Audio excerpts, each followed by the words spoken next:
Job, chapitre 9, verset 6. Il secoue la terre sur sa base et ses colonnes sont ébranlées. Donc là, on nous parle des colonnes et on nous dit, ça, c'est les colonnes. Ça montre que voilà, l'image biblique de la terre, c'est qu'elle est posée sur des colonnes, au même titre qu'en Asie, la terre est posée sur le dos d'une tortue, qu'elle est même portée par un éléphant, etc. Donc, c'est du même acabit. Alors, regardons le mot colonne. Le mot colonne s'écrit de deux manières différentes. Il peut s'écrire de deux manières. Amouvd ou amoud. Donc, il y a juste le vav qui change. Les deux premières lettres, pour ceux qui ne connaissent pas, étant donné que la lettre du milieu, le meim, est avec un dagesh, c'est-à-dire qu'il est pointé, c'est-à-dire qu'il est doublé. C'est pour ça que amoud, il y a deux m. Donc, je prends un aïn et un meim, et toute idée de réunion, de conjonction, de rapprochement. L'idée de ce mot, la première lettre, c'est qu'il y a deux choses qui vont être reliées, qui vont se rapprocher, qui vont être reliées. Les deux dernières lettres désignent un élément mesurable avec des règles connaissables. C'est-à-dire que c'est mesurable, c'est physique, on peut mesurer la distance, le diamètre, la hauteur, etc. Amouvd commence par les deux mêmes lettres, toute idée de réunion, de conjonction et de rapprochement. Ensuite, on a le vav qui vient justement modifier la construction du mot. Et même vav donne plus de force, racine augmentative. C'est-à-dire qu'en fait, ça ne change pas le sens, mais ça augmente. C'est beaucoup plus important. Et la dernière lettre, dalet, emblème de la source de toute existence physique. Il représente symboliquement le sein ou tout objet nourricier. Le sein, c'est-à-dire le cœur, ce qui est à l'intérieur et qui va nourrir vers l'extérieur. Amoud désigne une jonction solide et mesurable, un pilier. Donc ça peut être vertical, ce sera un pilier. Si c'est horizontal, on va appeler ça une poutre qui relie deux éléments solidement. Ou un timon, par exemple, pour tirer. L'autre désigne le principe interne d'un élément lui permettant d'être. C'est le principe interne qui fait que ça irrigue jusqu'à l'externe pour que l'élément physique existe. À votre avis, le mot colonne, ici, s'écrit de quelle manière? Amouvd ou amoud? Amouvd, exactement. C'est-à-dire qu'en fait, ça ne désigne pas une colonne ou un pilier, mais ça désigne le principe interne de la Terre, c'est-à-dire son noyau, qui est en rotation. Et donc, c'est le noyau dynamique de la Terre qui permet à la Terre d'être chaude, de tourner, etc. Enfin bref, tout l'élément qui permet à la Terre d'être et de ne pas mourir.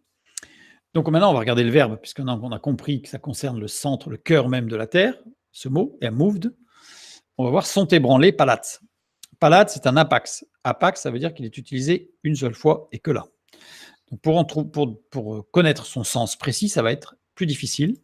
Donc on va être obligé d'aller voir une fois de plus comment est construit ce mot, la racine. Les deux premières lettres développent toutes les idées de distinction, de privilège, de choix, d'élection, de mise à part. Tzadé, signe final et terminatif se rapportant à toutes les idées de termes, de solutions et de buts. Désigne un lieu de refuge pour l'homme, pour sa mise sous protection. Sous sa forme conjuguée, donc là je l'ai mis à l'infinitif. Sous sa forme conjuguée, tel qu'il est écrit dans le texte de Job, chapitre 9, verset 6, nous avons Ita palatsun. Les deux premières lettres expriment l'essence et la nature des choses. Les deux suivantes développent toutes les idées de distinction, de privilège, de choix, d'élection, de mise à part, toujours, on a la même racine. Ensuite, désigne le fait de faire des détours, de tournoyer. Le vav pointé, signe qui définit une transformation d'un état à un autre, une conversion. Et le nun, placé à la fin des mots, c'est un signe augmentatif. En fait, on a la description, ce sont ébranlés signifie littéralement que la terre est mise à part dans l'univers pour accueillir l'homme pour son cheminement, faisant bien des détours d'ailleurs, jusqu'à la conversion.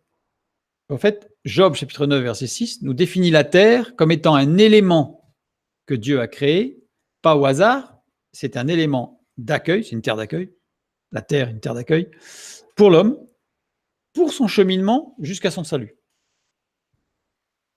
Donc on a bien l'élection, voilà, parce que ce terme est vraiment, palats, le terme central, en fait, c'est l'élection. Hein. C'est vraiment le fait d'être choisi tout particulièrement, d'être mis à part. Donc la terre est mise à part pour l'homme. Donc c'est pas la peine à l'homme d'aller chercher une exoplanète quelconque, puisque la seule qui est faite pour l'homme, c'est la Terre. C'est la Terre. Donc voilà, donc j'ai mis que Palats, je fais un résumé pour continuer. Palats désigne l'élection de la Terre par Dieu pour accueillir l'homme, voilà. Ragaz, ragaz, c'est il secoue la terre, il secoue la terre. Dieu secoue la terre. C'est violent. Ragaz, les deux premières lettres désignent un mouvement désorganisant, donc on a bien l'idée de secouer. Et les deux dernières lettres désignent une limitation, un empêchement. Dieu maintient la terre en équilibre. En fait, les mouvements qu'il impose, c'est pour limiter la désorganisation. Ragaz, ça ne veut pas dire secouer pour mettre dans désordre, c'est gérer les mouvements pour que ça reste en ordre. Je dirais, je prendrais l'exemple, par exemple, d'un porte-avions. Le porte-avions, il a des éléments à l'intérieur, surtout le porte-avions français. Il a des éléments à l'intérieur, des masses énormes de plusieurs tonnes qui se déplacent en quelques secondes d'un côté à l'autre du bateau pour contrarier la puissance des vagues. C'est-à-dire que le bateau reste droit même s'il y a des vagues. C'est-à-dire que même s'il y a des grosses vagues, le bateau ne bouge pas, puisqu'il anticipe en fait en permanence. Voilà. Donc il y a un mouvement intérieur, mais de telle sorte à ce que le bateau ne bouge pas. Donc si on se focalise sur le mouvement intérieur, on a l'impression que c'est du désordre. Ça part dans tous les sens, c'est pas logique. Mais quand on regarde l'ensemble, on se rend compte que l'ensemble est hyper stable grâce à ce mouvement. Et donc ce verbe ragaz désigne ce que Dieu fait pour que l'ordre demeure. Donc il intervient en permanence pour que l'ordre demeure. Surtout que ce verbe est conjugué au radical ifil, causatif actif, rendre. C'est-à-dire que Dieu rend stable. Il ne secoue pas pour secouer les prunes, il secoue pour rendre stable. Parallèle intéressant dans nos vies d'ailleurs. Et au mode participe, ça veut dire qu'il est en train de le faire. C'est en agissant pour que la terre reste en équilibre que Dieu confirme l'élection de la terre comme asile pour l'homme pour cheminer jusqu'à la conversion. En fait, ce verset-là, il signifie que Dieu est à l'œuvre et la terre reste en équilibre, ce qui est la preuve que Dieu agit parce qu'elle ne resterait pas en équilibre sinon.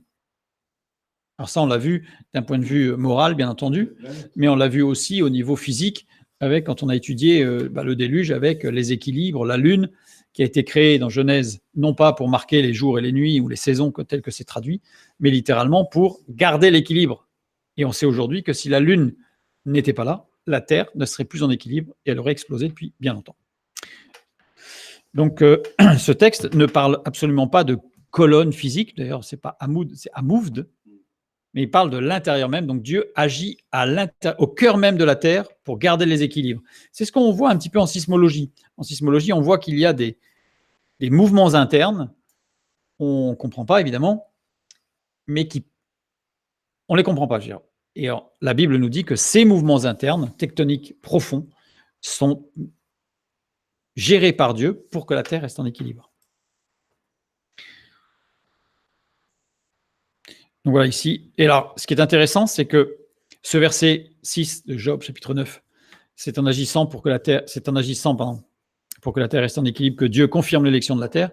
Eh bien, ça correspond bien à tout le chapitre 9, en particulier la première moitié du chapitre 9 de Job, où Job se pose des questions avec ses amis sur justement, mais quelle grâce, qu'est-ce qui se passe? Parce que la nature reste en équilibre malgré le désordre qui devrait y avoir. Donc on voit bien que le verset 6 s'inclut totalement dans le texte complet du chapitre 9 de Job. Donc ici, on n'a absolument pas une description de colonne sur laquelle serait posée la terre, absolument pas. Donc on fait dire à la Bible des choses qu'elle ne dit pas. Bien au contraire, elle est beaucoup plus profonde et précise que ça.